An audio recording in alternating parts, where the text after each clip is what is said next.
Welcome to के class. आज हम लोग डिस्कस करेंगे बीएड के पेपर असेसमेंट फॉर लर्निंग का unit basic statistics in educational evaluation यानी कि स्टैटिस्टिक्स इन एजुकेशन का बहुत ही interesting and important topic correlation यानी कि सहसंबंध। इसके प्रीवियस वीडियो में हमने इसके meaning, definition, types of correlation, coefficient of correlation और इसके नीड को बहुत अच्छे तरीके से कवर किया हुआ है, तो आप इसके प्लेलिस्ट में जाकर के वीडियोस को देख सकते हैं। आज हम लोग बात करेंगे methods for calculation of correlation का बहुत ही important method Spearman's rank difference method. इसके प्रीवियस वीडियो में हमने स्फेयरमैन के रैंक के यूजेस, प्रॉपर्टीज और इसके न्यूमेरिकल क्वेश्चंस को भी हल किया हुआ था डिटेल में। आज हम लोग इसके एक और क्वेश्चन को हल करेंगे। तो सबसे पहले हम लोग देख लेते हैं इसका फॉर्मूला क्या होता है। Rho is equal to 1 minus sigma D square by N into N square minus 1। Exams में जो आपके क्वेश्चन पूछे जाते हैं वो कुछ इस तरीके से अरेंज किए जाते हैं जिसमें जब हम लोग सॉल्व करते हैं तो हमारा रैंक क्या हो जाता है, मैच कर जाता है। ठीक है, रैंक रिपीट करता है। उस स्थिति में हमें रैंक को कैसे डिस्ट्रीब्यूट करना है उसे हम लोग इस क्वेश्चन के थ्रू हल करेंगे। तो यहाँ पर हमारे पास 3 रो दिया हुआ है। पहला है विद्यार्थी ABCDEFGH, दूसरा हमारा ऊंचाई सेंटीमीटर में और तीसरा हमारा भार दिया हुआ है। मतलब 8 बच्चों का ऊंचाई और भार में हमें सहसंबंध ज्ञात करना है। सबसे पहले जो हमारा क्वेश्चन दिया हुआ है इसे हम लोग कॉलम में लिख लेंगे और इस मेथड को सॉल्व करने के लिए हम लोग 7 कॉलम बनाते हैं। यहाँ पर आप देख पा रहे होंगे हमने 7 कॉलम बनाया हुआ है। पहला जो हमारा कॉलम है वो है छात्र का, दूसरा हमारा है बच्चों की ऊंचाई सेंटीमीटर में, तीसरा है बच्चों का भार केजी में, चौथा हमारा है ऊंचाई की रैंक, पांचवा हमारा है भार की रैंक R1 एंड R2 और छठा हमारा है रैंकों का अंतर जिसे हम लोग लिखे हैं R2 माइनस R1 जिसे हम लोग D से सूचित करते हैं, और सातवां हमारा रैंक है रैंकों के अंतर का वर्ग यानी कि D का स्क्वायर। सबसे पहले हम लोग यहाँ तक तो हमारे पास क्वेश्चन में ही दिया हुआ है, इसे वैसे ही उतार लेना। अब हमारा काम स्टार्ट होता है। सबसे पहले हम लोग क्या करेंगे, जो भी हमारा भार दिया हुआ है उस भार में से सबसे बड़ी संख्या को हम लोग देखेंगे, क्योंकि हमें रैंक देना है। और हम लोग रैंक कैसे देते हैं, किसी भी क्लास में कोई बच्चा फर्स्ट करता है तो उसका मार्क्स सबसे अधिक आया हुआ रहता है और उसे हम लोग फर्स्ट रैंक देते हैं। सेम उसी प्रकार हम लोग क्या करेंगे, यहाँ पर जो हमारे पास मार्क्स या फिर प्राप्तांक हैं उसे हम लोग क्या करेंगे, देखेंगे और सबसे ज़्यादा अंक वाले को पहला रैंक देंगे।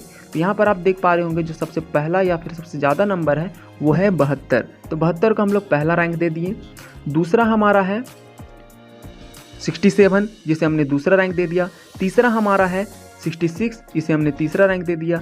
चौथा हमारा है 65, इसे हमने चौथा रैंक दे दिया। ठीक है, अब हम लोग बात करते हैं पांचवा के बारे में। तो पांचवा जो हमारा है 62, ठीक है, इसे हमने पांचवा रैंक दे दिया। छठा हमारा है 60, लेकिन यहाँ पर आप देख पा रहे होंगे 62 है। यहाँ पर रैंक रिपीट कर रहा है। अब किसे हम छठा दें और किसे हम सातवां दें। अगर इसे हम लोग छठा दे देते हैं तो इसके साथ नाइंसाफ़ी हो जाएगी, और अगर इसे हम छठा देते हैं तो इसके साथ नाइंसाफ़ी हो जाएगी। तो हमें एक ऐसा प्रतिनिधित्व अंक की आवश्यकता है जिसके आधार पर हम दोनों को रैंक दे दें और दोनों को कोई भी दिक्कत ना हो। इसके लिए हम लोग क्या करेंगे, छठे रैंक और सातवां रैंक का एवरेज निकाल लेंगे। यानी कि जो भी रैंक रिपीट करता है उसका हम लोग एवरेज निकाल लेते हैं। तो यहाँ पर आ जाएगा 13/2 यानी कि 6.5। अब 6.5 को हम लोग छठे रैंक और सातवां रैंक में लिख लेंगे। तो छठा और सातवां तो हमारा हो गया है बुक। ठीक है, अब हम लोग क्या करेंगे, सातवां के बाद 58 को 8वां रैंक प्रदान करेंगे। उसी प्रकार चलिए हम लोग दूसरा जो डाटा दिया हुआ उसमें भी हम लोग रैंक देते हैं। तो सबसे ज़्यादा जो मार्क्स है वो है 75, इसे हम लोग पहला रैंक दे दिए। उसके बाद है दूसरा 70, इसे हम लोग दूसरा रैंक दे दिए। उससे छोटा हमारा यहाँ पर आप देख पा रहे होंगे 65 है, लेकिन 65 1, 2, 3 यानी कि तीसरा, चौथा और पांचवा। तो सारे को हम लोग क्या करेंगे, यहाँ पर एवरेज निकाल लेंगे। तो 3 + 4 + 5 का जो एवरेज आएगा वो आ जाएगा 5 4 9 और 3 12, 12/3 यानी कि 4। तो यहाँ पर हम लोग क्या करेंगे, तीसरा, चौथा और पांचवा वाले को एवरेज रैंक यानी कि 4 4 4 दे देंगे। ठीक है, अब यहाँ पर 5 तक तो हमारा बुक हो चुका है। अब हम लोग 6 से काउंट करेंगे। तो छठा यानी कि हमारा 65 से कम कितना है, 62, तो उसे हम लोग 6। उसके बाद 60 को हम लोग दे दिए 7th, और यहाँ पर हमारा 55 जो सबसे कम इसको दे दिए 8। अब उसके बाद हमारा जो अगला कॉलम है वो है रैंकों का अंतर, यानी कि 1 में से 1 घटाएंगे। ठीक है ना, तो यहाँ पर आ जाएगा 0। फिर यहाँ पर 6.5 से 4 घटाएंगे तो यहाँ पर आ जाएगा 2.5, 4 में से 2 घटाएंगे तो आ जाएगा 2, 5 में से 4 घटाएंगे 1, और इस प्रकार से हमें यहाँ पर घटा लेना है। यहाँ तक का कैलकुलेशन पूरा सही है कि नहीं वो पता करने के लिए हम लोग क्या करते हैं, इस डी को जोड़ देते हैं, और अगर इसका मान 0 आ जाता है तो समझ लीजिए आपका कैलकुलेशन एकदम करेक्ट जा रहा है। इसके बाद हम लोग डी का स्क्वायर करेंगे, क्योंकि हम लोग का फॉर्मूला होता है 1 - 6 × सिग्मा डी स्क्वायर, ठीक है, इसलिए हम लोग डी यहाँ पर फाइंड करते हैं। तो डी स्क्वायर के लिए हम लोग क्या करेंगे, इस डी का सभी डाटा को स्क्वायर कर लेंगे। तो 0 का स्क्वायर 0, 2.5 का 6.25, 2 का स्क्वायर 4, 1 का स्क्वायर 1, 0.5 माइनस का पॉजिटिव में 0.25, -2 का स्क्वायर 4, 0 का स्क्वायर 0, -3 का स्क्वायर 9, और इस डाटा को हम लोग जोड़ लेंगे तो आएगा 24.50।